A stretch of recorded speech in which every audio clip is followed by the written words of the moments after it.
Sunday. It's those things. I feel. Let me. This brings up something for me. You're talking about what church used to be, right? So when we're talking about what church used to be, means that it no longer is for you, right? So how important is tradition in the future of the church? Tradition is very important. You know what? I'm just listening to all you all's stories.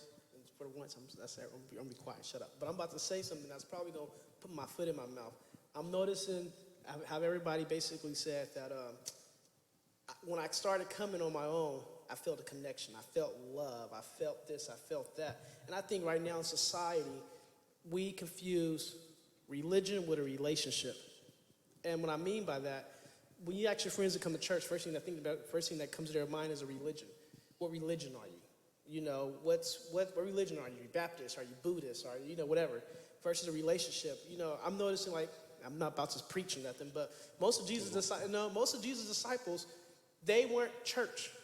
The people Jesus died on the cross with weren't church, and they still had a spot in heaven. He had, some of his close, I don't want to say partners, but some of his close people weren't church. But the thing is, he had a relationship with them. It's two different things between a relationship and a religion. I think right now what we can do in our society right now is first build relationships with people, like how you came on your own. You came, with the program you was in. That was a relationship, from somebody else. We all have relationships. And I think that's the main thing, building a relationship with somebody. Building relationships. So is the church lacking that now? Does the church need more of it? Does the church need less of that? What is it that is still missing, that isn't bringing in, or that isn't keeping young people? Because young people used to come to church. I mean, because y'all had friends that y'all used to love to come here and see, right? Yeah. So those relationships, what happened to those relationships? Have they moved away? Have they just fallen off? What is the case? In the previous podcast, some were stating that, again, I don't do this and I don't do that. And I think we have to be real with ourselves as Christians. And we have to be real with those out there. I may go out on a Saturday night. Does that mean I can't come to church on Sunday? We talked about, I want to be the oddball, but if I'm the oddball, how am I making somebody else feel comfortable with being here? If I'm on a high horse that I don't do this and I don't do that, and if you do that, I can't sit next to you. I can't do what you do. Don't even look at me in church. Yeah. Are we making people feel comfortable with coming? That comes back to comfortability. The comfort. Don't phonics, get it out. Come on. Like I said, I think the message also has to be relatable. The people have to be relatable. I can't come to church if I don't feel like I'm accepted in church. I can't come to church and, the people in the church are making me feel like, I'm this or I'm that. We have to be honest with ourselves as Christians. And are we really the Christians that we say we are? If we are judging these people, when we bring people in from programs and they may not have on a nice outfit, are we embracing them and helping them? Or are we talking behind their back and, I don't know. So then that brings to question, what changes do we need to see for the future church? What value does this bring to you? I feel like what we need to do is if we're going out and the intention is to bring people here, that's a selfish thing. If someone wants to come here on their own, they have to see the value in what it is that it brings to them. You can't close someone on the idea that, it's just with just your self-interest in mind. You have to be able to show what value it brings to their life.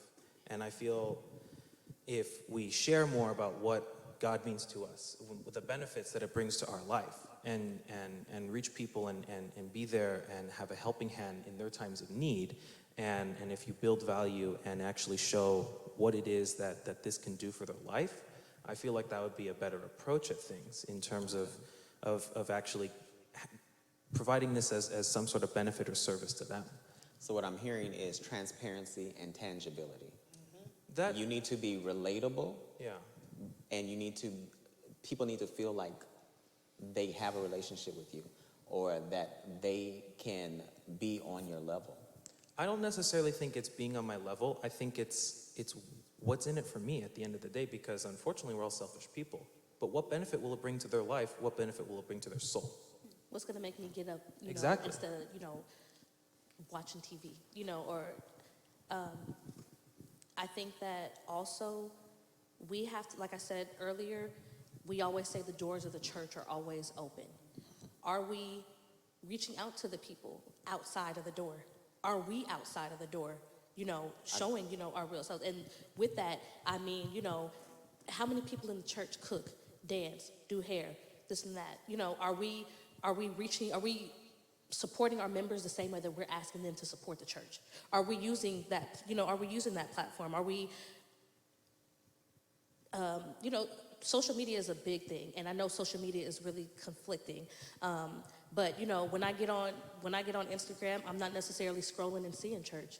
I'm not necessarily scrolling and seeing, not my in your friends in the choir. That's your algorithm getting now. ready. So Yeah, what you seeing yes, now? I mean, that too. But if we're being real, what gets people's attention more? They'll watch Kanye in the middle of a desert. Sunday service. Sunday service. So let me ask you this. We're talking about taking the church outside of the church, but the reality is that we're the church, right? Yes. So if we're the church, do we stop being church outside of this building? No. So we should be taking the church with us wherever we go. But we And can't if we're act like we just outside and we, just all I do is listen to gospel music and all I do is read the Bible all day and every day. I wake up and I go to sleep and I read the Bible. We can't act like we cannot sit up here and say, some people might That's do. Yes. That's being church. Yes. Right? I'm not talking about, what I'm talking about is you being a part of the body that is the church. When you leave here, can we see that you are the church? When people meet you, I'm not talking about the putting on airs, but I'm talking about the heart of you. Can they feel the Christ in you? I'm not asking you specifically, but maybe that is what is missing, is that too many of us have learned how to turn it on and turn it off and not really have it be a part of our everyday lives. But we're down to the last of this conversation. It's been great talking I was with you about to guys. ask you a question about that turn on, turn. Kev, can we get 5 more minutes? Because I got one question. Yeah, Kev said we get 5 more minutes. So check this out.